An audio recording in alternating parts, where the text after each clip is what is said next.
Bom, então vamos hoje fazer uma revisão da outra aula, dar um panorama geral, já que Gabriel pôde ir, mas dar uma revisão do que a gente falamos na aula passada. Certamente não vamos poder fazer o desenvolvimento das contas, mas as ideias que estão lá no material que eu passei. E depois a gente vai... essa é a revisão, que foi da aula passada, a gente paramos exatamente em alguma parte, vamos dar continuidade.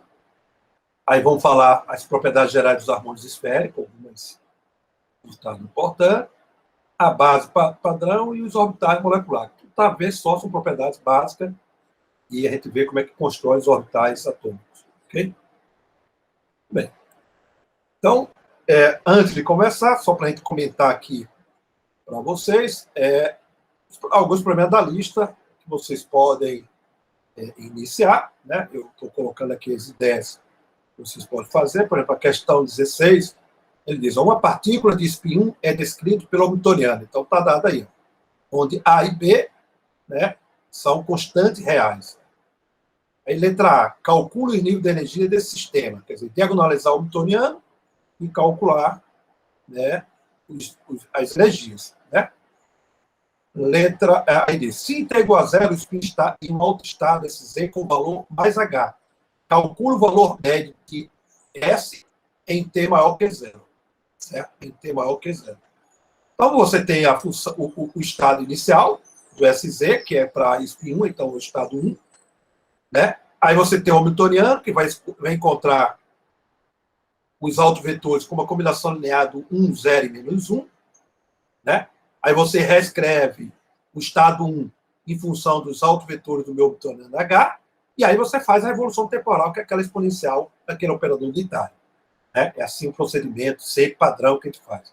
Para fazer essa questão, só é relembrar duas coisas que a gente já fez aqui, que é os spins, ou momento angular, para, né, S igual a 1, ou J igual a 1, como queira. Então, ali tem o S, que é o J, tanto faz, que ali é só o spin que tem ali. Então, eu tenho a matriz JZ, que é o SZ também, e a matriz JX, que é o SX, que eu vou colocar lá. Então, colocado lá, você vai ter uma matriz 3x3 e você vai diagonalizá-la e encontrar os três autovalores e os três autovetores. Né? E depois faz calcular o valor médio de S. Né?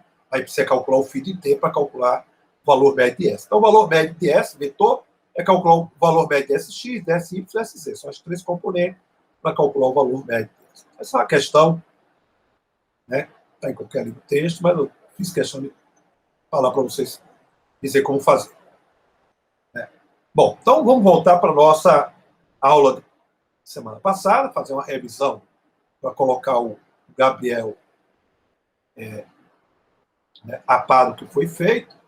Né? Não foi feito assim, né, com mais detalhe, mas pelo menos deixar ele no mesmo pé de igualdade com os outros. Então, o que a gente fez foi calcular as autofunções, os autovalores de L2 e LZ, que eles comutam entre si, tem uma base comum. Vai ver que são os harmônicos esféricos. Então, a primeira coisa que a gente vai transformar é essas equações aí para coordenadas esféricas. É a primeira parte que a gente vai fazer. Então, em coordenada esférica, né, você traça uma esfera. Então, para localizar esse ponto no espaço, você dá o raio, o θ e o valor do φ, onde R é um número maior ou igual a zero, o θ varia de 0 até π, e o φ varia de 0 até 2π. Né? Então, a relação entre as coordenadas cartesianas e as coordenadas esféricas é dada por essa transformação, né, conhecida de vocês, e vocês também têm uma coisa importante, que é o volume, que quando precisar escrever o volume em coordenada esférica, é dado por essa expressão que está aí. Ou você pode botar que é R2dr, o d ômega, onde d ômega é o ângulo sólido que tem. Então, uma função que depende de θ e φ vai fazer a integral do ângulo sólido, e as funções que dependem de R faz a integral em R, onde R varia de 0 a infinito, o θ e o φ têm esse limite de integração que estão aí. Então, o que a gente vai fazer é transformar aquelas derivadas parciais em coordenada cartesiana, transformar para coordenada esférica.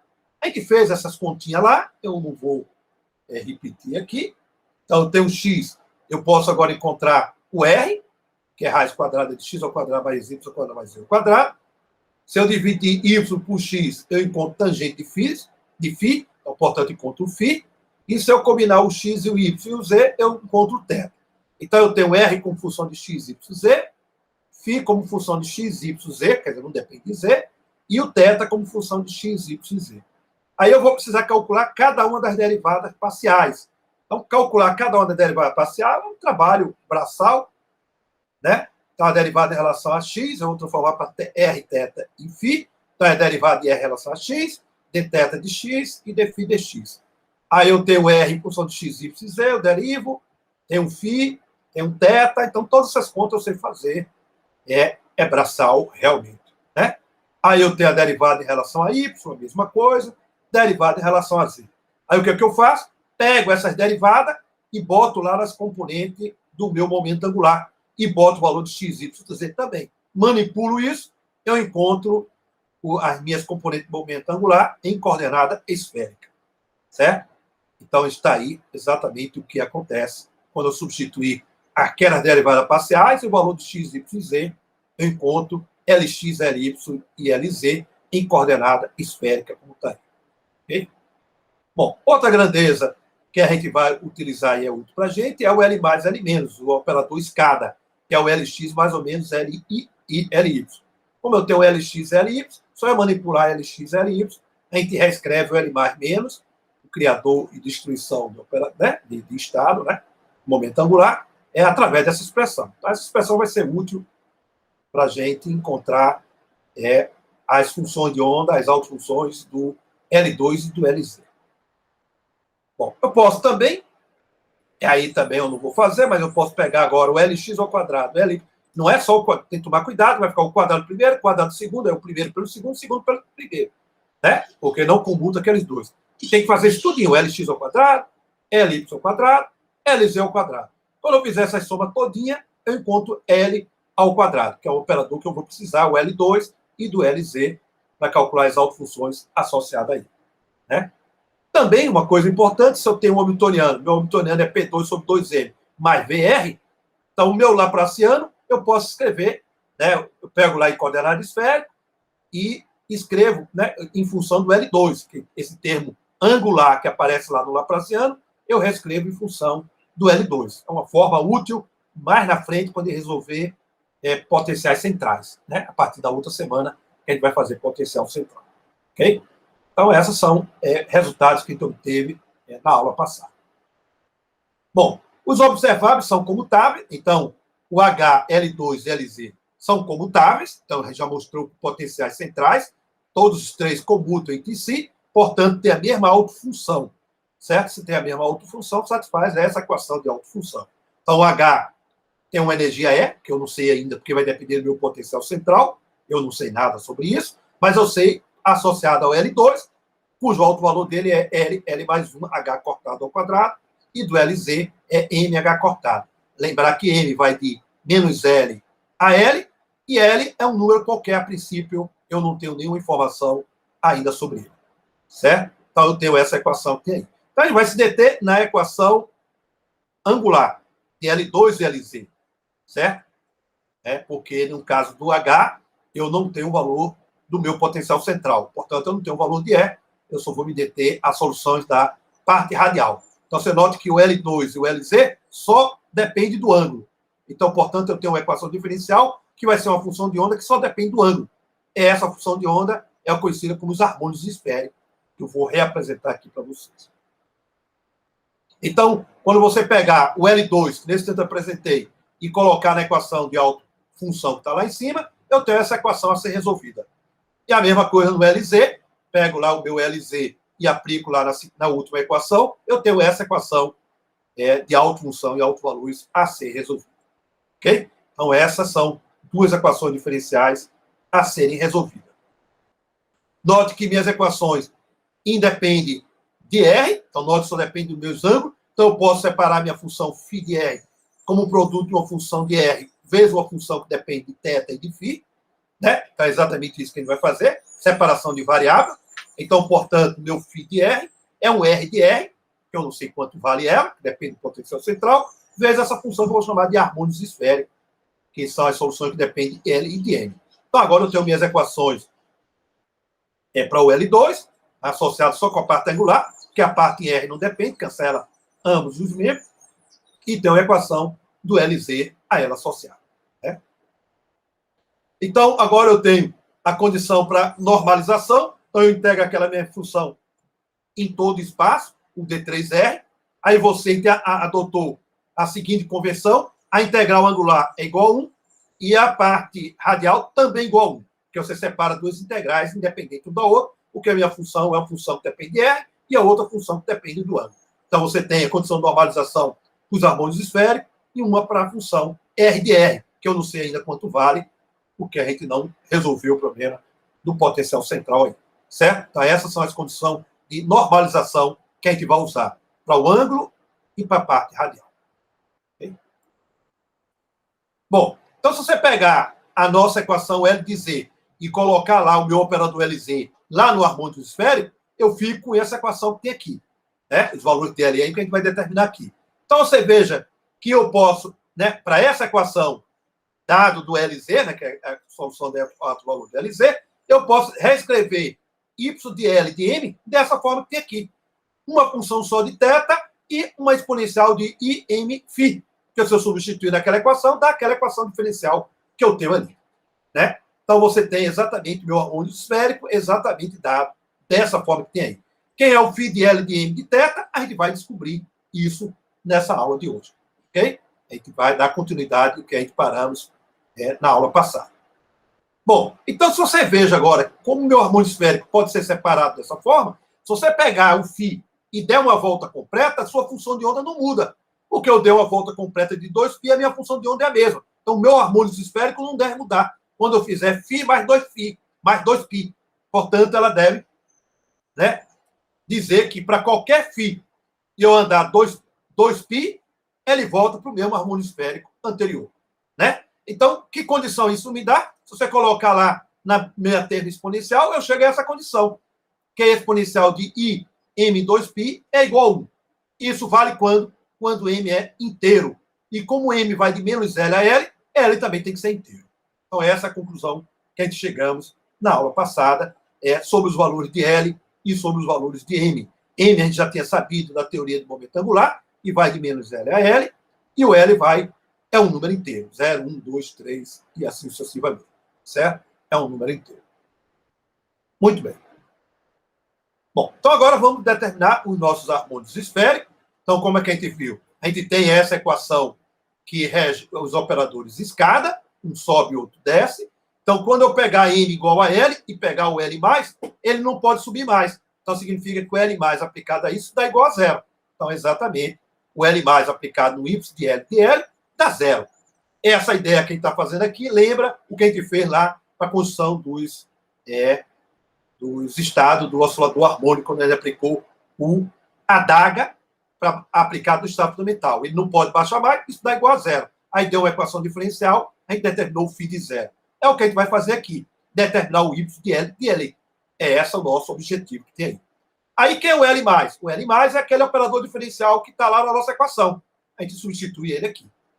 Então, você tem a derivada em relação a θ, mas note que o segundo termo é a derivada em relação a φ. Quando eu derivar em relação a φ, cai o IL. Aí, com aquele I fica menos.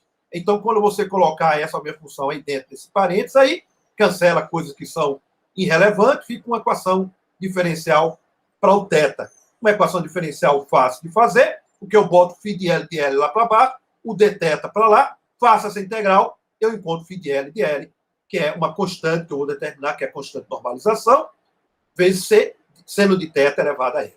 Então, eu encontrei o meu y de LL, porque é isso multiplicado por E exponencial de IL-φ. Aí, agora é só aplicar operador abaixamento, que eu encontro todos os harmônicos esféricos, que é isso que a gente construímos também na aula passada. Então, o y de L de M é FL de M de θ exponencial de IML. Quando botar M igual a L, eu tenho o meu F de LL, CL, seno elevado a L. Então, a integral, né, do módulo dos meus harmônicos esféricos para todo valor de θ, todo valor de φ é igual a 1, condição normalização. Eu vou integrar isso no ângulo sólido. Então, é exatamente isso quando eu fizer no ângulo sólido. substituir o valor de f de LL, que acabamos de descobrir, a gente tem essa equação para ser descoberta, né, para fazer. Então, eu sei fazer a primeira integral de τφ, da 2π, e a outra integral eu não sei fazer. Eu reescrevi em função disso. Esse y de L é essa integral que a gente reescrevemos em função de x. Vai mudar a variável, x igual a cosseno de θ, e a gente muda para a variável em x. Então, é esse I de L que a gente calculamos na aula passada. Aí calculamos o y de L, a gente tem a constante, encontramos, resolvemos o problema praticamente dos harmônicos esféricos. Né? Então, o I de L, então, a gente consegue fazer uma separação de variáveis, frações parciais, ou não, integrais por par, fizemos uma manipulação que está lá no material e encontramos essa relação de recorrência.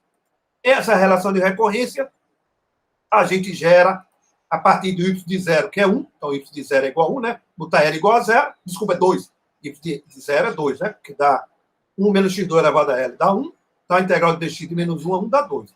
Então eu tenho o I de 0, aí eu calculo o I de 1, o I de 2, o I de 3, tudinho. Aí essa relação de recorrência, a gente provamos que dá exatamente isso, portanto eu determino a minha constante de normalização no meu f de L. Né? Então exatamente foi aí que a gente paramos na aula passada.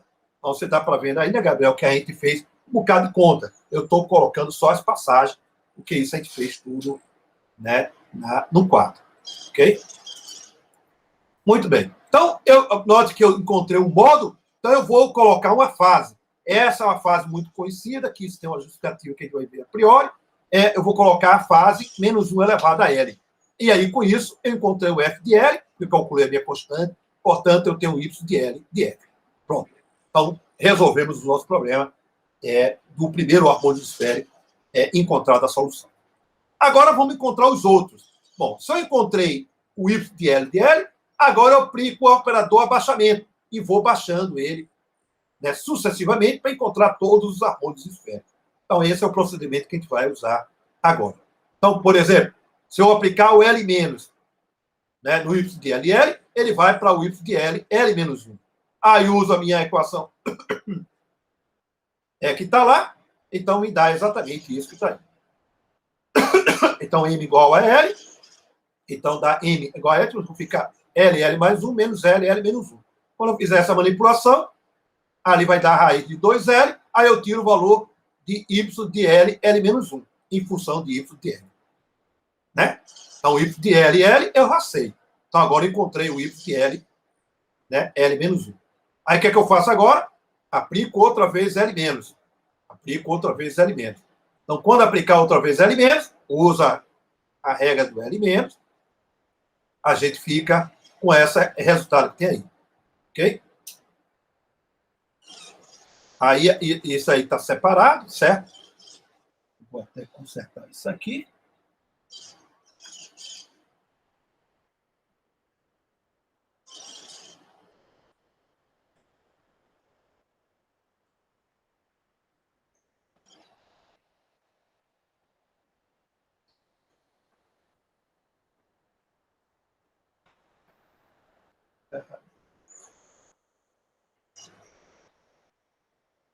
Ah, desculpa, tá certo.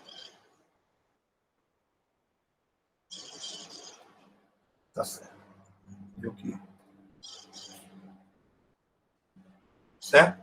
Aí o y de L, né, é menos 1, menos 2, é equivalente. O y de L, L-1, tá lá, olha, na expressão em cima. Aí eu substituo, fica 1 sobre a raiz de 2L, né? Aí vai ficar, como ali tem L, né, L menos aplicar y de L, vai ficar L menos ao quadrado. Aí eu tiro agora o valor de y de L, L menos 2. Né? E aí, isso a gente vai fazendo sucessivamente, até chegar no y de L, L.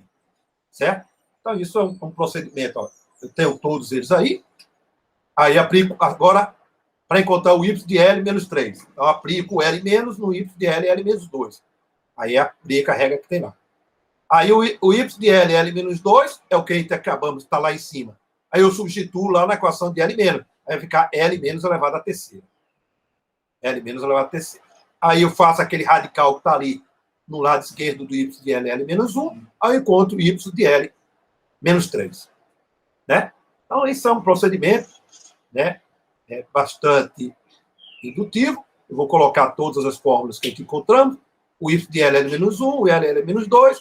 Então, note que ali, ó, 3 fatorial, 2 fatorial, 1 fatorial, e ali dá 2L menos 2. Se eu colocar onde tem, eu queria calcular o y de L de N, eu tenho exatamente isso. Ó. 2L, 2L menos 1, 2L menos 2, até L mais M mais 1. Vamos checar lá? Então, primeiro, quando M for igual a L menos 1, então colocar M igual a L menos 1, então dá 2L. Então, exatamente como está lá, o y de L é menos 1. Quando eu botar L igual a L menos 2, dá aquele termo que está ali, que está lá, no meu caso, que tem ali. Quando eu botar M igual a L menos 3, dá essa equação 155 que tem aí. Então, para um M qualquer, exatamente essa expressão fechada que a gente encontra no harmônico esférico. Okay? Muito bem. Então, esse termo aqui embaixo, eu posso ainda trabalhar ele e reescrever ele dessa forma. Eu multiplico em cima e embaixo para ficar aquele 2L. Para ficar 2L fatorial, ele tem que ir até 1. Então, você tem que botar L mais M. Então, 2L, então ele parou em M mais 1, então botou L mais M. Fatorial e L mais M em cima do fatorial. Aí vai ficar 2L fatorial. Certo? Então, vai ficar 2L fatorial embaixo, aí vai ficar radical L mais M fatorial, L menos M. Portanto, eu tenho todos os harmônicos esféricos, porque o L menos é uma derivada, eu tenho que fazer essa derivada. E, portanto, resolvemos, em parte, o nosso harmônico esférico. Ok? Bom, então, o próximo passo, né? Está lá. Agora eu vou ressubstituir lá meu y de LL, que a gente já descobrimos. Pega a minha constante, tudinho lá que está lá, coloco lá onde tem y de LL. Então, eu tenho aí meu harmônico esférico, escrito para qualquer valor de L, qualquer valor de M. Essa expressão fechada é para o meu harmônico esférico, que é a autofunção simultânea do meu operador L2 e do operador LZ. É isso que ainda acabamos de resolver. Okay? Bom, então, os harmônicos esféricos é essa expressão que tem aí. Eu posso usar uma propriedade que está demonstrada no material. Vejam lá, eu não vou fazer essa demonstração, mas está lá todo feito. Aquela identidade que tem ali, ó, aquele L menos sobre H cortado multiplicado por exponencial de I, L, φ, uma função qualquer de θ, no meu caso, o f de θ sendo de θ elevado a L, né? Ela tem essa identidade que tem aí. Então, a gente consegue provar que aquele termo que está no lado direito, eu posso reescrever em função da forma que está aí. Essas derivadas que tem aí. Se eu chamar x igual a cosseno de θ e pegar o meu f de θ e substituir ali, então ali aquela minha identidade, né, o L menos, vai ficar dessa forma que está escrita aí, em função de x, que é uma forma mais que fica mais simples de ficar escrevendo do que em função de seno de θ, onde meu x é cosseno de θ. Então, aquele termo todinho que está lá no lado direito, eu vou reescrever ele em função de x, né, que é a forma mais simples de fazer. Então, substituindo aquele termo que tem ali, esse y, eu reescrevo o meu termo que está lá. Então, note que vai ficar uma derivada de L menos e o derivado de x de L menos. 1 menos x2. Aí, dividido por 1 menos x2 elevado a m sobre 2. Esse termo todinho que está ali, a menos de uma constante, é o que a gente chama de polinômio de Legendre associado. É o PL de menos m. Isso vale para m menor que 0. Certo? Então, eu posso reescrever o meu harmônico esférico, que está lá, em função dos polinômios de Legendre associado, que é essa definição que está aí. Certo? Que é o polinômio exatamente que está lá no y de LL. Aí, de tal forma que eu reescrevo o meu y de LM. Então, está escrito aí o nosso YL de M. Se eu quiser encontrar para o número positivo, a gente vai ver uma propriedade que é fácil a gente identificar. Ok? Então, descobrimos aí gerar todos os nossos harmônicos esféricos. Então, algumas propriedades, por exemplo, se você pegar aqui e botar m igual a 0, então bota m igual a 0 na sua equação, né? Na sua equação, você vai ficar com PL de 0. Esse PL de 0, o polinômio de Legendre associado, transforma para o polinômio de Legendre, que é o que vocês aprenderam em eletromagnetismo. Então, aquele y de L zero agora vai transformar nesses polinômios de Legendre. E aquele nosso polinômio de Legendre que está lá, essa derivada, só botar m igual a zero, você tem o nosso polinômio de L, polinômio de L de x. Então, eu gero todo o meu polinômio de L de x quando m igual a zero. Quando é que a gente vai resolver um problema desse? Vamos ver qual é o problema. A gente vai resolver, quando a gente resolver um problema de simetria esférica, então, quando eu tiver simetria esférica, as soluções do meu problema, então, meu potencial, vai ser uma função de onda que não depende de φ.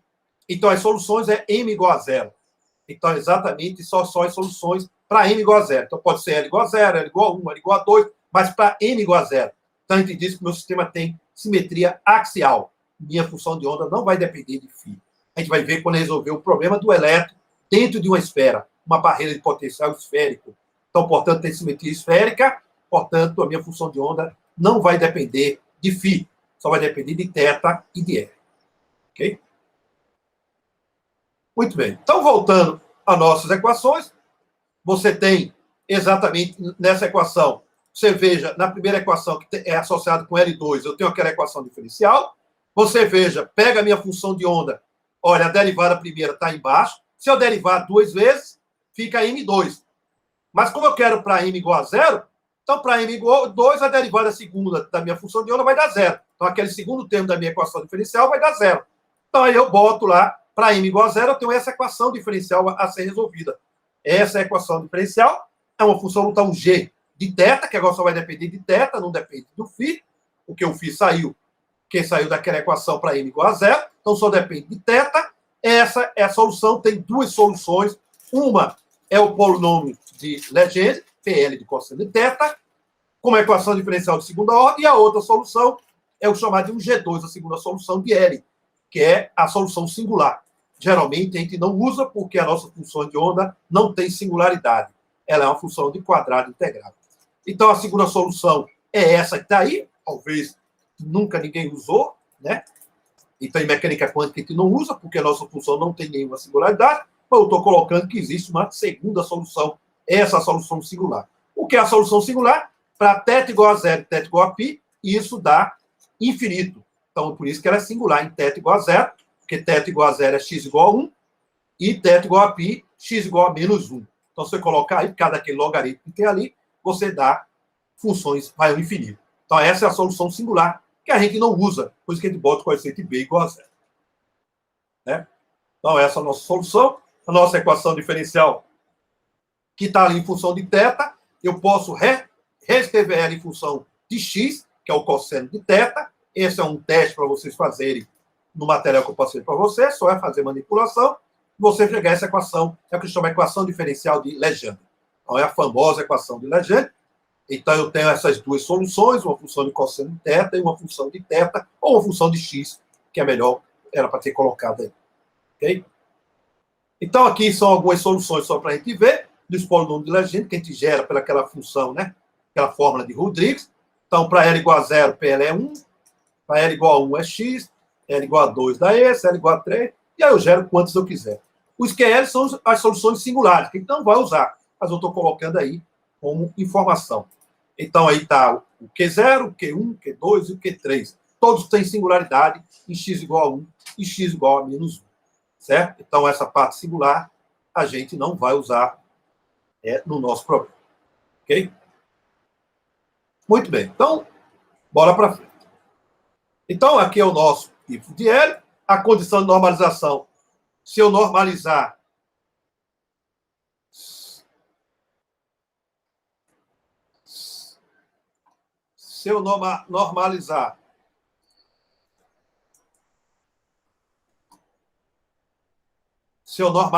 o meu harmônio esférico, isso é igual a 1, então eu integro no meu ângulo sólido. Então, como o meu y de L0 é esse, aí é só substituir na minha equação, isso é igual a 1, eu encontro uma condição de normalização para os meus polinômios de Legendre. Né? É fácil também fazer, está lá no material, mostrar que isso satisfaz a relação de ortogonalidade. Então, se eu pegar um L e um N, então satisfaz esse delta de N e L, que é a relação de ortogonalidade entre os polinômios de Legendre. Certo? Então, quando o M for igual a zero, aquela é a minha solução que tem ali. Quando o M é diferente de zero, eu tenho um conjunto de harmônicos esféricos. Né? Aplicação do polinômio de Legendre. Bom, uma boa aplicação. Então, o meu polinômio de Legendre é dado por essa equação que tem aí, que é o que tem a que chama fórmula de Rodrigo, que eu consigo gerar todos os PL, né?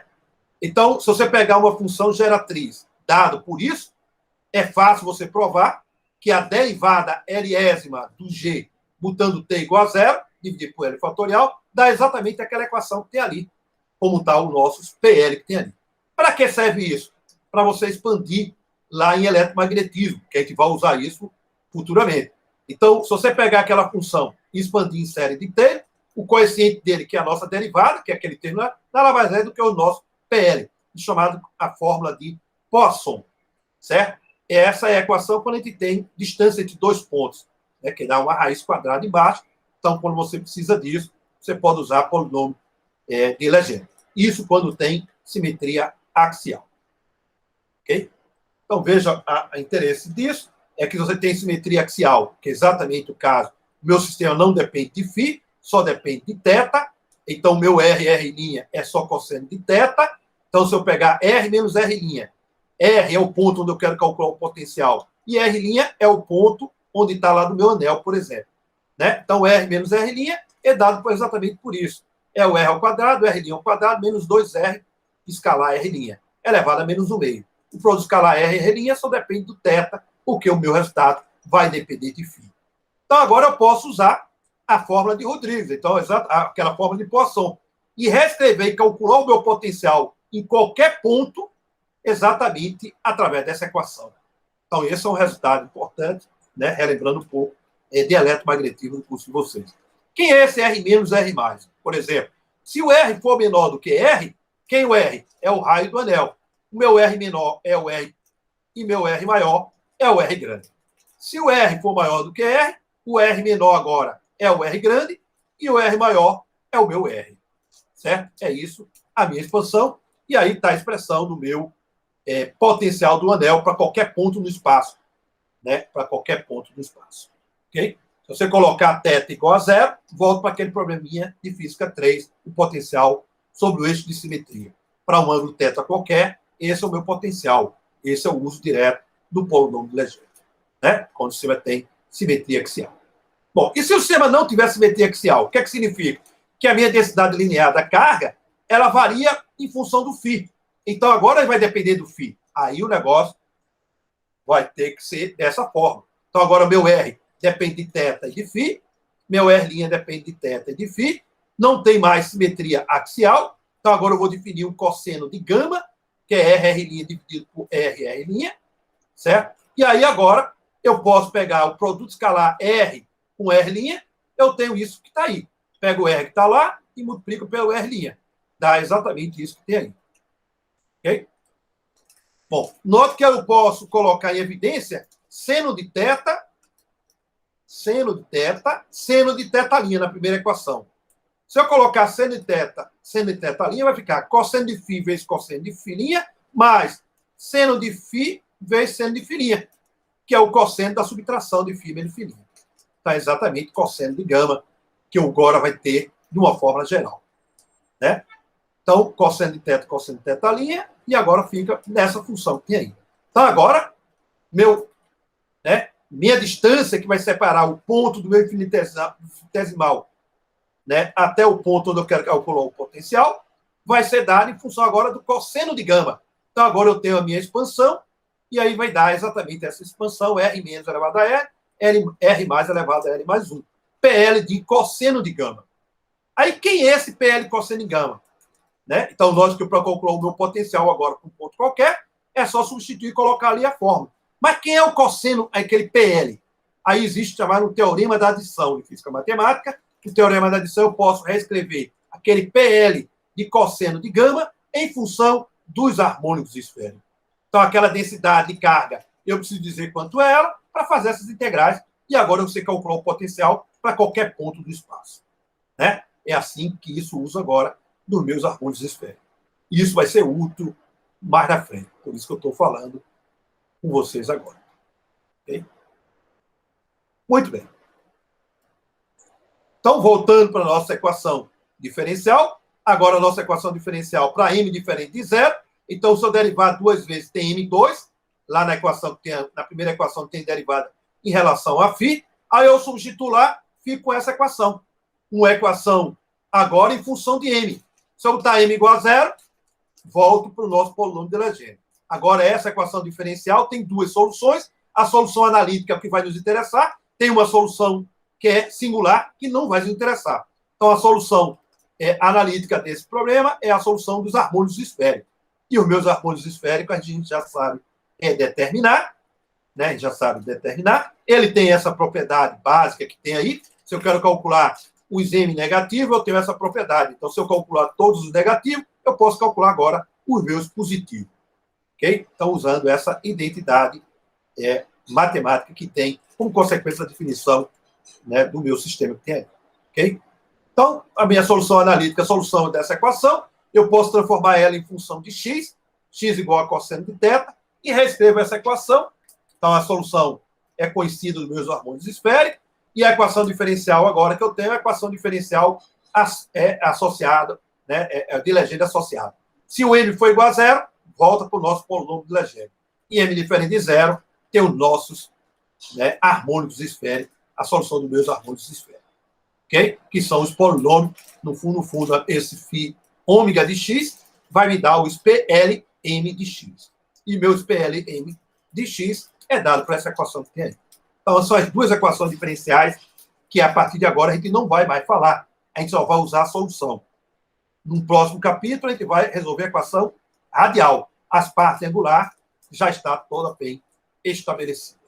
Certo? Então, essa é a nossa equação diferencial de Legendre associada. Então, tem uma relação de ortogonalidade. Não vou provar, mas está provado o material de vocês. Então, para dado o valor de m fixo, entre dois L diferentes, L e L', eu tenho essa relação de ortogonalidade. Outra relação que eu tenho, que é consequência da de cima, é a relação de ortogonalidade para os harmônicos esféricos. Então, para os harmônicos esféricos, eu tenho essa relação de ortogonalidade. Né? E também tem essa relação de completeza. Todas estão, né, bem estabelecidas. Então, essas são as propriedades básicas que a gente tem dos nossos harmônicos esféricos, e é o que a gente vai fazer uso. A gente vai fazer uso exatamente disso aí. Ok? Então, a gente não vai mais deduzir mais nada. As nossas deduções está aí, pronta para vocês. Ok?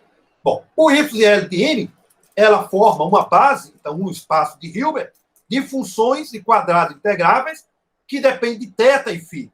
Então, os harmônicos esféricos é uma base. Então, significa que qualquer função de θ e de φ, eu posso escrever ela com uma combinação linear, igualzinho que a gente fez lá na álgebra normais. Então, vou aqui falar dos os primeiros harmônicos esféricos. Então, para y de L, L igual a zero. Aí eu vou lá na minha equação, L igual a zero, só pode ter m igual a zero, porque m vai de menos L a L. Então, se eu colocar lá na equação, dá esse valor. Dá uma constante. Né? O L igual a 1. Aí eu vou lá nas minhas equações. Para L igual a 1, m vai de menos 1 a 1. Então, é menos 1, 0 e 1. Então, eu tenho o primeiro, y de 1, 1, dá essa equação que dá aí. Eu posso escrever também em função de coordenada cartesiana. E o y de 1 mais ou menos 1 é essa expressão que tem aí. Para L igual a 2, o m vai de menos 2 até mais 2. Então, tem o y de 2, 0, y de 2 mais ou menos 1, e y de 2 mais ou menos 2. Então, portanto, eu tenho os três primeiros harmônicos esféricos, e se quiser outros, você gera lá ou pega numa tabela esses harmônicos esféricos.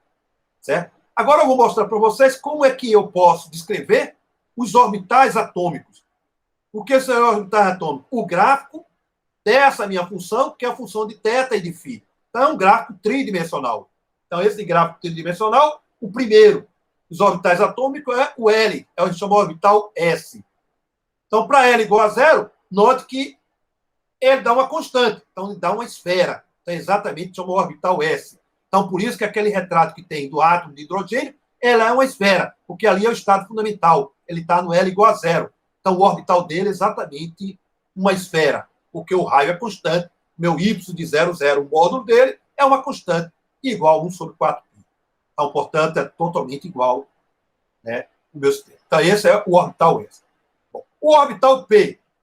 Bom, o orbital P Agora, você tem 3 valores de Y, mas note que lá nos meus harmônicos esféricos, vamos colocar aqui, ó, para L igual a 1, é o meu orbital P. O Y de 1, né, mais ou menos 1, tem aquelas exponenciais, mais I. Então, um número complexo. Então, o que é que a gente faz para calcular os orbitais? Então, o orbital PZ é o Y10. Então, não tem aquela parte complexa. Aí eu defino 2 orbitais, que é o orbital PX, que é a subtração entre eles, e a outra, a soma. Quando eu botar a soma, eu boto um I, para ficar exatamente essas 2 funções que tem aí. Então, o orbital PZ tem aquele cosseno de θ, o orbital PX é o seno de θ cosseno de φ, e o orbital PY é o seno de θ seno de φ. Eu posso botar lá no Maple ou em qualquer programa que tenha isso, faça esse gráfico tridimensional. Aí esse gráfico tridimensional dá exatamente 3 halteres, que é ao longo do X, ao longo do Y e ao longo do Z. Então, o gráfico tridimensional são os 3 orbitais que a gente tem. O orbital PX, PY e PZ, quando eu botar L igual a 1. Certo? O L igual a 1. Então, esse é o nosso orbital P. Bom, para o orbital D, né? Então, no orbital D, se você observar aqui, eu tenho o Y20 é um número real, então esse vai ser meu orbital DZ2. O Y2, com mais ou menos 1, tem aquela parte complexa, eu vou combinar eles dois. E o Y2 e mais ou menos 2 também tem aquela parte complexa, eu vou combinar. E aí eu defino os orbitais D. Então, aqui estão os orbitais P. Agora eu vou definir os meus orbitais D. Então, primeiro, o orbital DXY, que é essa combinação, com 1 e menos 1. O DXZ, que me dá esse aqui. Por que eu estou botando YZ e cor? É porque ele vai estar no plano. O plano que ele vai estar lá exatamente projetado e vai fazer um movimento de rotação. Então, é uma cônica que sofre rotação. Esses são os planos onde vai ficar exatamente o meu sistema bidimensional. Aí eu rotaciono ele, aí dá meu gráfico em 3 dimensões. Certo? Aí o outro é esse XY. Aí é o Z2, que é o Y20, né, que não tem a parte coisa. E aí é o X2, Y2, que me dá exatamente esse termo que tem aí. Então eu pego essas minhas funções, mando o Maple fazer e ele traça essas curvas em 3 dimensões. Então esses são os orbitais que a gente chama os orbitais atômicos. São os orbitais D que a gente tem. Então isso aí você encontra na internet, eu peguei essa figura, fica mais bonita. Então aí está os 5 orbitais D que a gente tem, exatamente isso. Então agora exatamente são diferentes, note que tem diferença, de acordo com o plano, e o orbital DZ2 tem ainda esse toro que faz, se você fizer no meio, aparece tudo bonitinho como está aí. Se eu fizer o E, é uma coisa, eu construo tudinho, lá no material que eu falei, eu coloquei as figuras do orbital F. E aí eu tenho tantos orbitais quanto queira, esse é o que a gente chama de orbitais atômicos. Né? É diferente do orbital molecular. O molecular é átomos agregados. Então, os átomos agregados, cada um tem os orbitais, eles entrelaçam e formam os orbitais moleculares. Né? As interações que fazem ligações químicas nada mais são do que as ligações exatamente entre os orbitais atômicos, que formam as ligações, né, químicas para fazer as ligações das minhas moléculas. São as ligações entre os meus orbitais atômicos, que são as ligações entre os átomos para formar a nossa molécula. Certo? E aí essa estrutura é tão complexa quanto for complexa o meu molécula. Minha molécula mais complexa, os orbitais também mais complexos. Ok? Então, a gente aprendemos a construir os orbitais atômicos e, portanto, agora vamos para esse último assunto.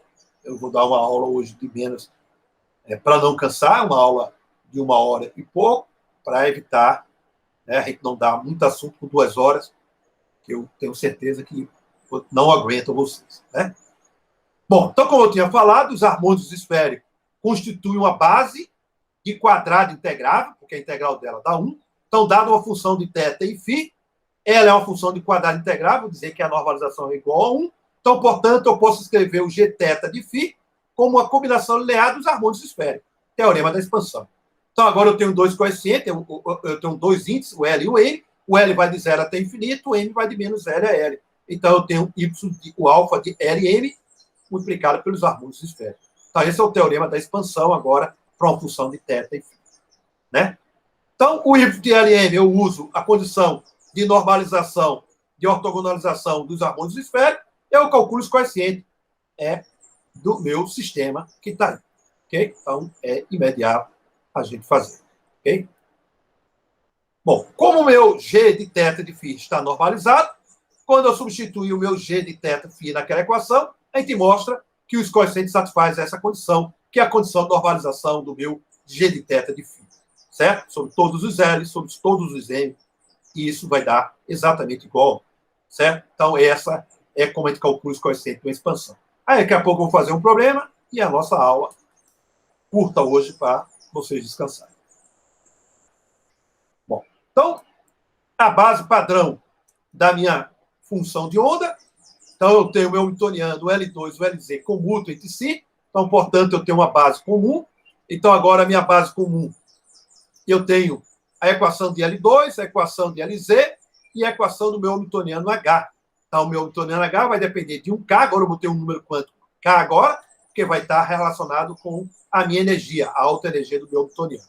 Então, a minha função de onda é um produto de uma solução radial, que eu não sei quanto vale, então ela está aí, multiplicada pelo harmônico esférico. Então, essa é a solução de qualquer problema de potencial central, que a gente vai resolver na outra semana, vários potenciais centrais, e encontrar o R.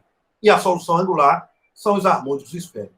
Então, essa seria a base do nosso sistema. Então, qualquer função de onda agora que dependa de R, θ e φ de quadrado integral, eu escrevo ela com uma combinação linear dessa base que tem aí. Então, é exatamente isso.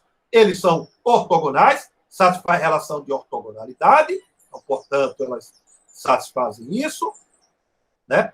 E, portanto, o R satisfaz essa relação de ortogonalidade, isso aí não me interessa, e aí me interessa exatamente isso agora. Agora eu pego, né, uma função qualquer de R, de quadrado integrável, eu vou escrever com uma combinação linear dessa base, dessas funções de onda que estão aí. Então, é isso que eu estou fazendo aqui.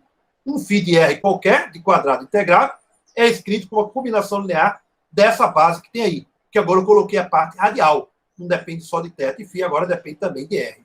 Então, o R vetor ali é R, θ e φ. Aí, como eu calculo, né, esse alfa de K, L e M? Bom, eu posso reescrever ele também da seguinte forma. O somatório, né, se eu somar todos os K, o meu alfa de KL e multiplicar o R de KL, eu vou chamar isso de um beta L de M de R. É uma função só de R. Aí eu posso reescrever meu φ de R dessa forma que tem aí. Fica equivalente. Se eu substituir o meu B de L M naquela equação que está ali no meio, volto para a equação que está lá. Então, eu tenho a minha expansão no corpo. Então, eu posso agora calcular o meu BL de M aplicando ortogonalidade dos harmônicos esféricos. Então, o BL de M de R, né, multiplico pelo complexo conjugado de Y de L de M, multiplicado pela minha função, que depende de R, θ e φ. E aqui eu errei. A integral tem que ser em todo o espaço. É a integral em D3R aí e não D3 ômega que tem aí. Ok? Porque a minha função depende de R. Então, eu tenho a integral. Desculpa, tá certo. Desculpa, eu integrei só em θ, tá certo. Integro só em θ, porque eu tenho o meu BL de M de R. Tá certo. Eu integro só em ômega e uso a relação de ortogonalidade com meus harmônicos esféricos. Tá certo? A integral só em ômega, que é o ângulo sólido. Então, seno de θ, de φ.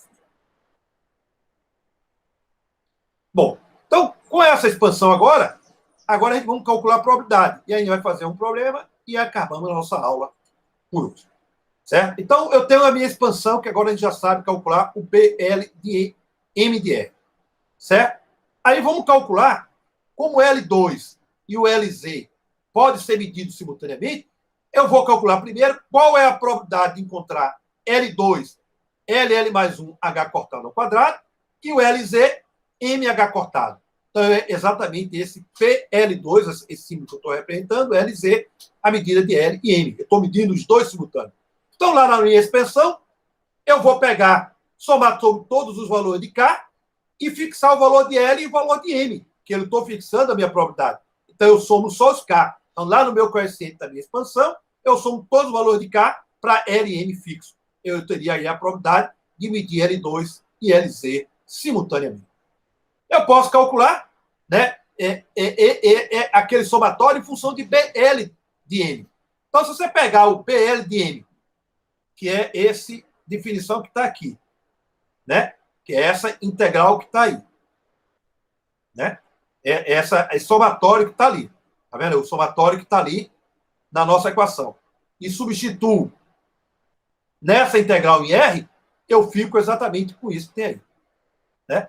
Aí, quando eu fizer aquela integral em R2, eu uso a relação de ortogonalidade da solução radial, que é o delta de K, K'. Quando eu botar K igual a K', dá um módulo exatamente do somatório. Então, eu posso escrever aquele probabilidade de L2, LZ, em função dessa integral que tem aí, em função de R. Certo? Então, elas são duas fórmulas análogas por causa dessa propriedade que eu tenho aí. Certo? Bom, agora eu posso medir só L2 e também eu posso medir só LZ. Se eu medir só L2, significa que eu vou dar o valor de L fixo e eu vou somar o N. Se eu der quer dizer, calcular a probabilidade só de LZ, eu fixo o N e vario o L. Então, são essas duas probabilidades que a gente vai fazer.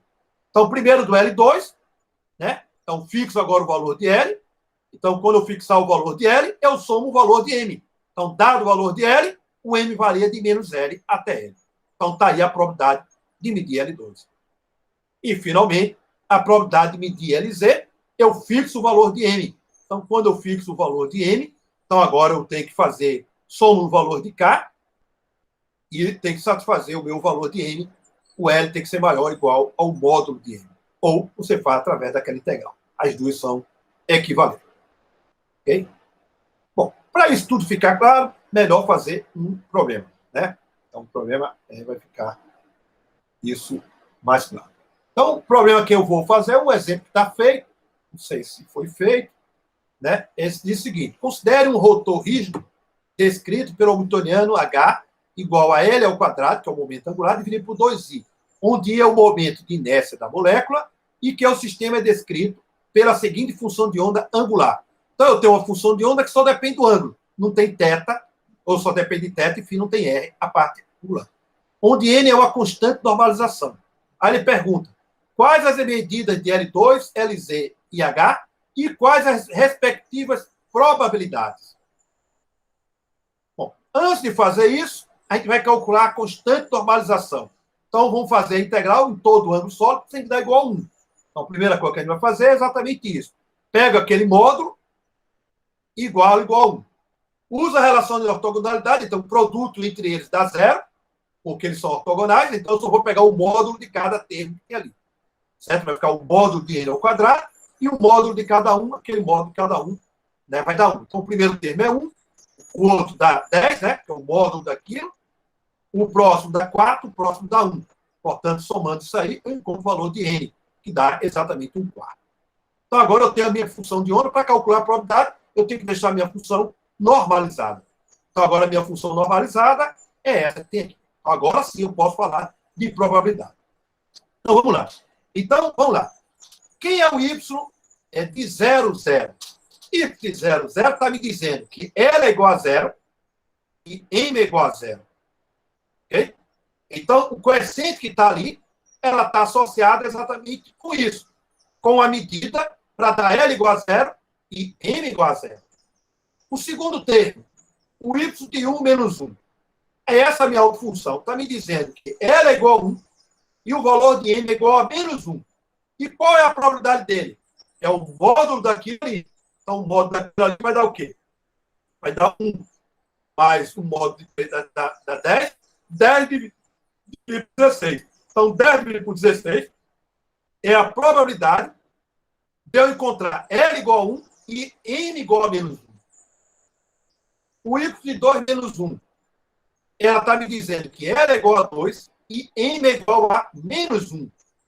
Aí, qual é a probabilidade? Então, o módulo do meu coeficiente, que é 2/4. Então, dá 1/2, o módulo de ser o quadrado dá 1/4. Então, a probabilidade de dar L igual a 2 e M igual a menos 1 é 1/4. E, finalmente, o último termo, que é L igual a 2 e M igual a 0. Então, se eu quiser calcular a probabilidade para dar L igual a 2 e M igual a 0, a probabilidade é o módulo de 1 quarto ao quadrado, que dá 1 sobre 16. Então, cada um termo desse tem um peso. Mas eu quero calcular qual é a probabilidade medida de L2. Então, L2, quais são as medidas? Pode dar L igual a 0, L igual a 1 e L igual a 2, porque são os harmônicos esféricos que eu tenho aí na medida do meu sistema. Para L igual a 3, não tem L desse em diante. Então, quando eu colocar o valor de L fixo, eu somo todos os valores de M. Então, por exemplo, para L igual a 0, só tem aquele M igual a 0. Então, a probabilidade é 1 quarto ao quadrado, 1 sobre 16. Para L igual a 1, eu também só tenho 1, que é o y de 1 menos 1. Mas para o L igual a 2, eu tenho dois termos. Eu tenho que somar esses dois termos do sistema, que é o y2 menos 1 e o y2 de 0. Então, isso que a gente vai fazer agora para vocês. E depois o LZ. Então, o LZ eu vou somar os valores possíveis de M. Quais são os valores possíveis de M? M igual a 0. Onde é que tem M igual a 0? É no primeiro e no último. E M igual a menos 1. No segundo e no terceiro. E soma as duas probabilidades. Eu tenho a probabilidade de medir LZ. E a medida de H, quem é? É a medida do L2, né? Porque ele depende do L2. Então, a probabilidade que eu tiver associada para o L2 é a mesma do meu hamiltoniano H. Porque o meu hamiltoniano é o próprio L2, a menos de uma constante que tem aí. Então, portanto, eu vou determinar a probabilidade de L2 com a medida de L, que são 0, 1 e 2. Okay? Então, vamos fazer ela que tem. Então, daí minha função. Então, a medida de LZ, para me dar exatamente isso. Então, a medida de LZ são os valores possíveis de M. Quais são os valores possíveis de M? Então, é M igual a 0.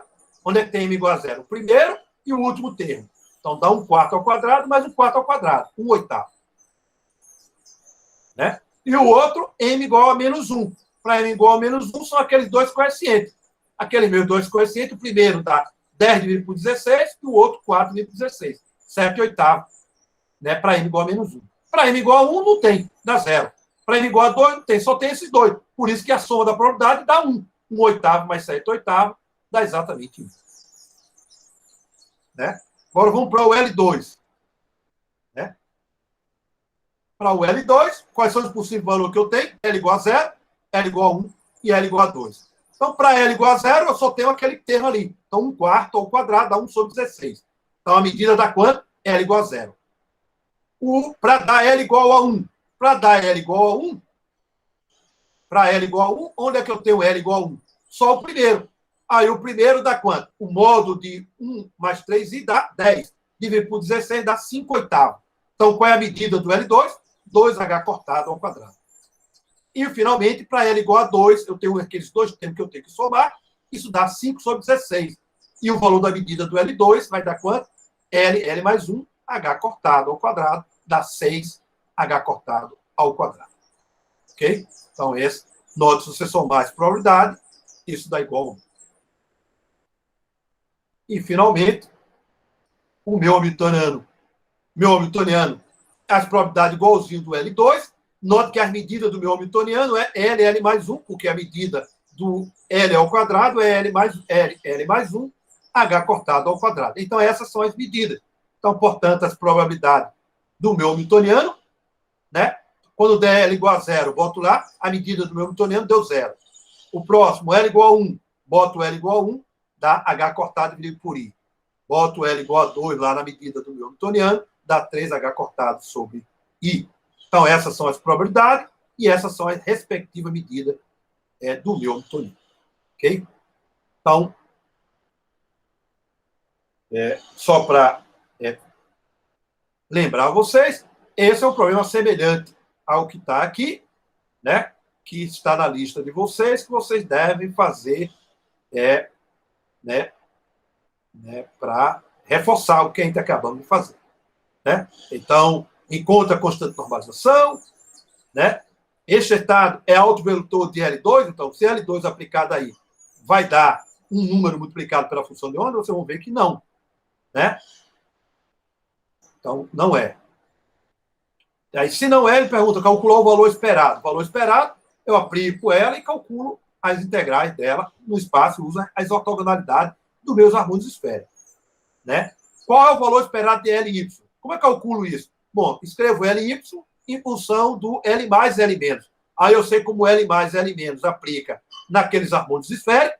Aí você calcula LY aplicado nisso e depois multiplica pela função de onda. Complexo conjugado e faz a integral nos meus ângulos sólidos. E vai, quem tiver igual, dá igual a 1, quem tiver diferente, são ortogonais, dá igual a 0. Aí você vai calcular o valor médio de LY. É simplesmente um exercício que vocês devem fazer, um exercício de uma prova de exame unificado. Certo? Então, na sexta-feira, pode tirar dúvida comigo. Uma outra questão é essa do 207. Então, agora eu dou x, y, z. Então, eu posso colocar quem é x, y e z em função de coordenada esférica. Aí, coordenada esférica, eu vou lá nas definições de harmônicos esféricos e coloco aí os meus harmônicos esféricos. Então, você vai reescrever essa minha função de onda em função dos harmônicos esféricos. Né? Exatamente o item A da sua questão. Aí ele pergunta, φ de R é autofunção de L2? Aí você tem que aplicar L2 aplicado nisso, ver se é autofunção. Se não for autofunção, você vai dizer qual é o valor de L. Né? Note que a questão parecida caiu em 2007, 1 e 2007, 2. Uma questão semelhante, sendo que ele botou aqui a parte radial do meu problema.